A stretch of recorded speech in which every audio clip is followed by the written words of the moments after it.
कोरापुट जिला कुंदुरा ब्लॉक अंतर्गत डंगरपांसी पंचायत स्थित भेजाहांडीर 100 शଯ୍या विशिष्ट जनजाति छात्री निवास 13 जन छात्री डायरिया आक्रांत होती। आज सकाल 7 एकाधिक थर डायरिया हेबारु समस्त जयपुर जिला मुख्य चिकित्सालय भर्ती करा जायछि।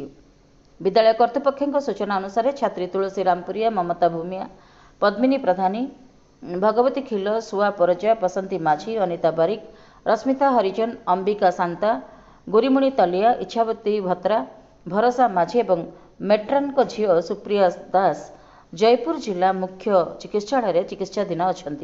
हॉस्टेल परिचालक दीनबंधु कुशपारी सूचना अनुसार गत शुक्रवार दिन संध्या 5टारे 10म श्रेणी 7 जन छात्री को पेट बथा सह झाड़ा हेबारु कुंदुरा गोष्ठी स्वास्थ्य केन्द्र में भर्ती करा सेठारु समस्त छात्री सुस्थ हो फेरी।